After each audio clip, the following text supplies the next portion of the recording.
Hey there kids, it's me, MrCreepyPasta once again. I apologize if my voice sounds a little bit strange. I'm still fighting off some of the later effects of the flu. However, I really wanted to bring this new episode to you of the Unsolved Murders. This is a new series I'm really trying out. I have been enjoying working on it so far, as well as the writer who's been helping me out with this. If you guys are enjoying the series, please let me know. Leave a like on the video, leave a comment, and let me know what kind of mysteries you'd like to see in the future.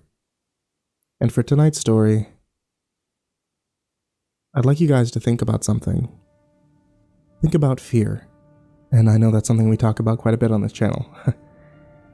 But how fear forces you to cover things up in a way that maybe you'd never think that you'd want to before. Fear of the unknown, fear of getting caught, fear in general. In April 1943, 4 teenage boys were searching for birds' nests on a private estate in Hagley Woods, located near Birmingham in England Midlands. One of the boys, Bob Farmer, age 15, decided to climb up an ancient wych elm tree to gain a better advantage. Farmer looked down the hollow trunk and discovered a human skull facing up towards him. On the skull was a clump of hair that was hanging off the remaining flesh of the forehead.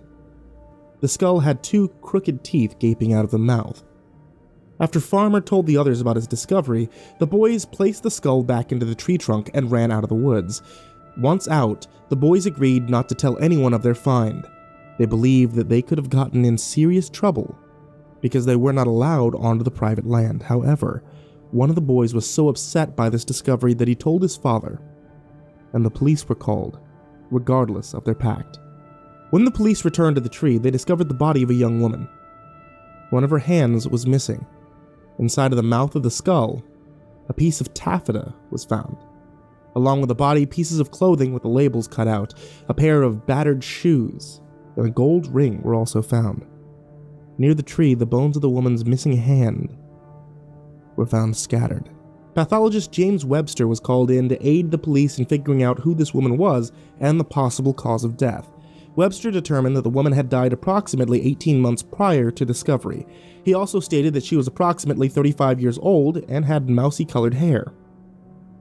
Webster stated that she was 5 feet tall and had given birth in the past and had irregular teeth. Webster could not find any obvious injuries and stated that she died as a result of the cloth that had been stuffed down her throat.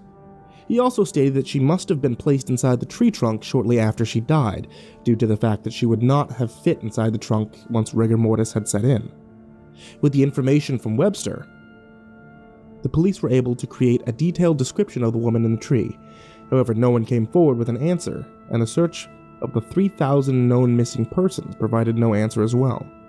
Along with these 2 methods, a nationwide dental search provided no solace as to who this woman could have been. It is believed that the woman had dental work completed 1 year prior to her death. However, there were no traces that she had any surgeries done. As time progressed, attention from the press declined, and the war was at the center of everyone's mind. The area where the body was found suffered years of bombing, which caused life for those around the area to be difficult. Therefore, the body in the tree became an afterthought. By Christmas time, the locals had forgotten almost completely about the case. However, this changed when graffiti started to pop up in certain areas. The first piece of graffiti that was spotted stated, "Who put Lubella down the wych elm?" The second piece of graffiti spotted was Hagley Woods, Bella. And the final piece of graffiti that was commonly spotted was "Who put Bella in the wych elm?" The graffiti was found on buildings all around the West Midlands, appearing to have been done by the same person as the handwriting was similar.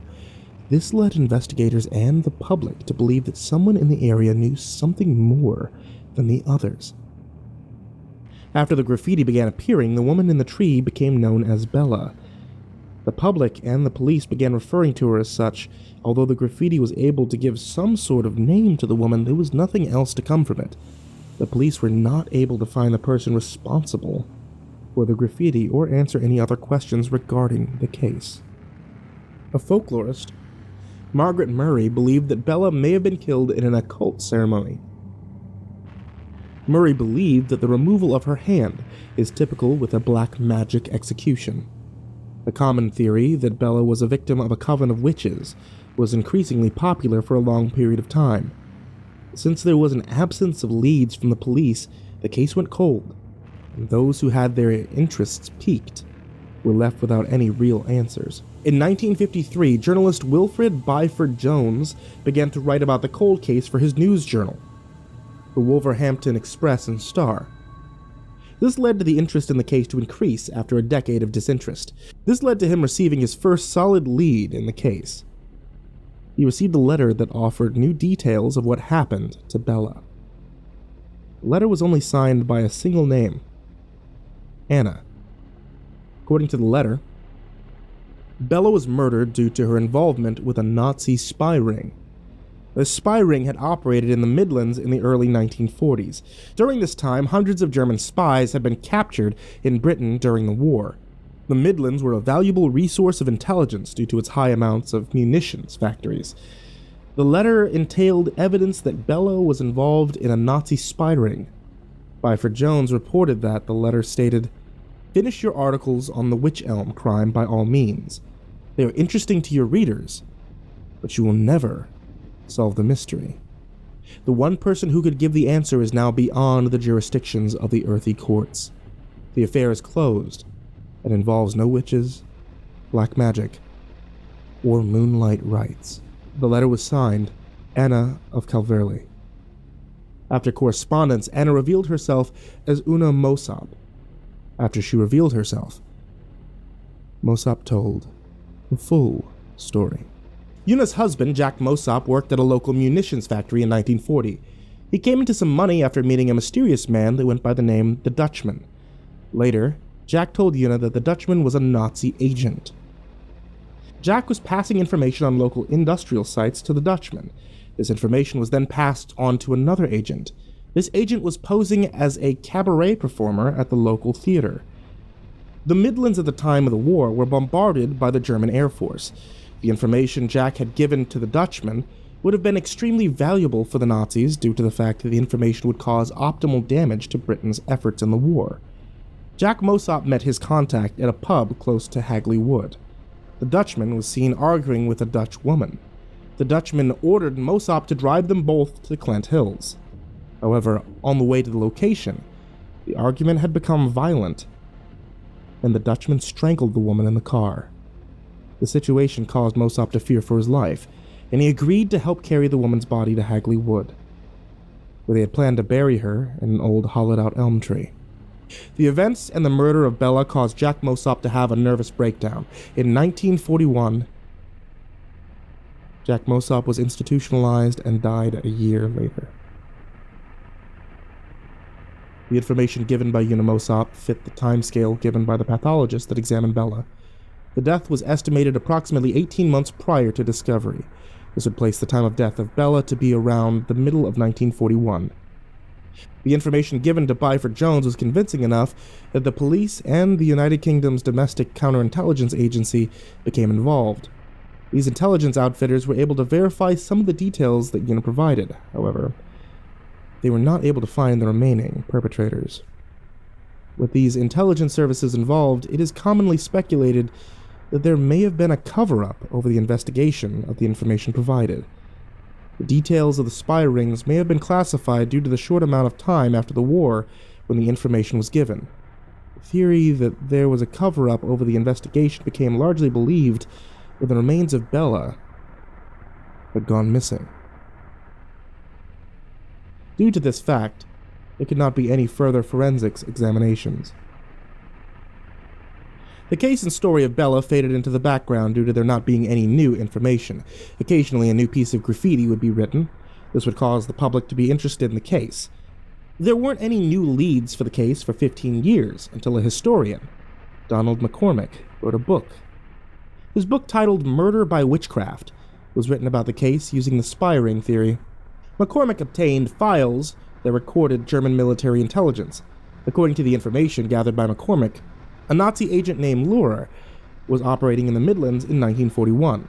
This agent had a Dutch girlfriend living in Birmingham named Clarabella Dronkers. Clarabella Dronkers was around 30 years old and had crooked teeth, like Bella found in the witch elm.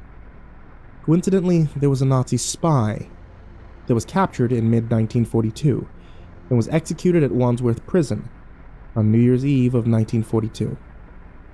This spy's name was Johannes Marinus Dronkers.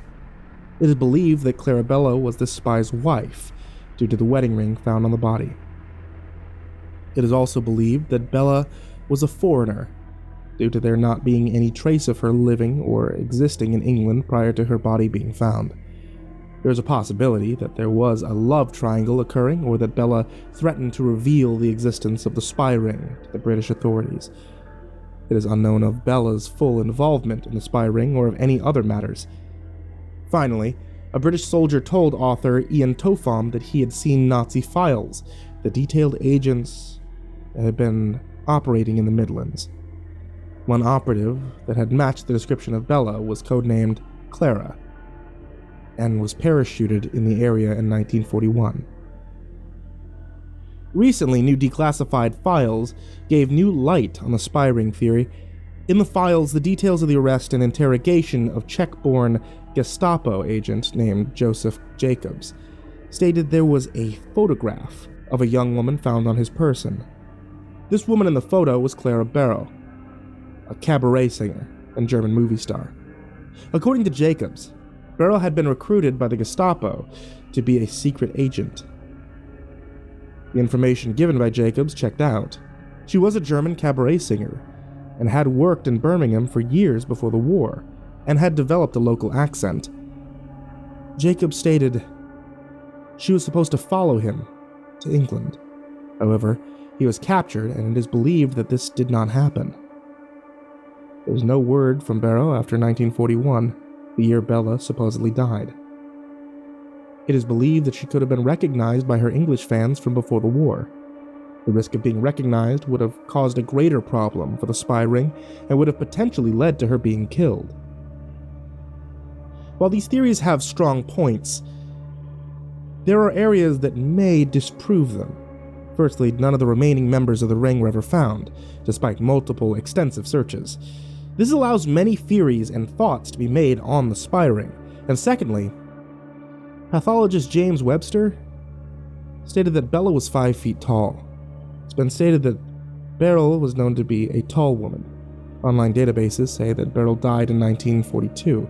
These facts could potentially rule out Beryl as Bella. However, there are not any details to rule out the Dutch woman seen arguing with the Dutch man. The young boys who originally found Bella's body, for the unfortunate Mr. Mosop, who could have helped to hide her body,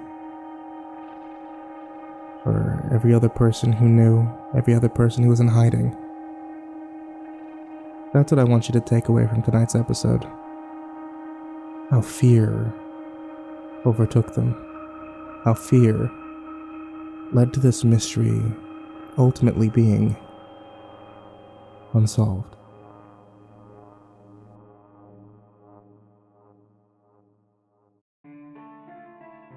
Hey there kids, it's me, MrCreepyPasta, and I wanted to tell you all thank you so much for listening to tonight's story, or watching tonight's story if you're on YouTube. If you're not on YouTube, that means you're probably on the podcast that's available on iTunes, on the Google Play Store, and is now actually available on Spotify, and doesn't use as much data. So, hey, that's a thing. If you guys aren't listening on YouTube or Spotify, then I have no idea how else you could have found me. Unless you found one of those books on Amazon. You know, the CreepyPasta Collection, Volume 1, Volume 2. Those are things too. Oh well, I don't know how you would have heard me there, seeing as this was recorded like 2 years after those came out. Well, anyway. Thanks for listening, folks. And sweet dreams.